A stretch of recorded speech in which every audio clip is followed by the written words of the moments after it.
So when you're talking about variables in an experiment, there's four main categories we'll talk about in this class. There's the independent variable, the dependent variable, constant variables, and extraneous variables. Our experiments are always going to contain only one independent variable. That is the variable that you're going to manipulate or change during the experiment. So using the example from our research question tutorial, talking about looking at the impact of Red Bull on exercise, the amount of Red Bull that you give each participant would be the independent variable because you're going to change the amount of Red Bull that you give them. The idea would be that it can impact your experiment because the more Red Bull you ingest, the more energy you have to carry out your workout.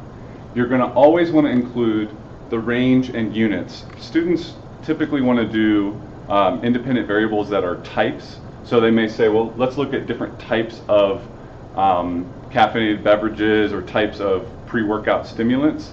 For this class, we want to avoid independent variables that involve the type. We want to use independent variables that involve the amount. So in this case, we're saying that we're going to give participants between 0 fluid ounces of Red Bull and 12 fluid ounces of Red Bull, and that those are going to be pre-measured by the investigator before the experiment begins. So that's the independent variable. It's quantitative, meaning that it's an amount, not qualitative, which would be a type.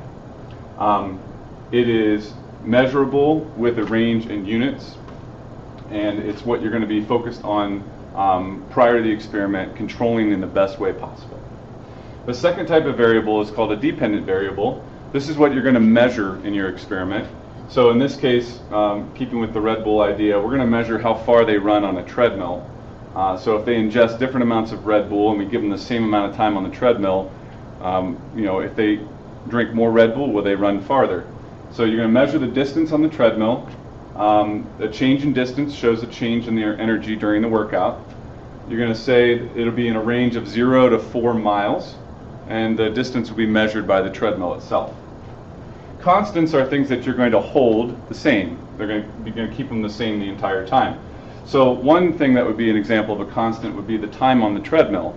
If you allow different test subjects to run for different lengths of time, then their data is going to be skewed. So we're going to say, let's keep time consistent. So they're always going to run for 30 minutes on the treadmill. And how are we going to control that? We're going to use the timer on the treadmill to determine when they've run for 30 minutes.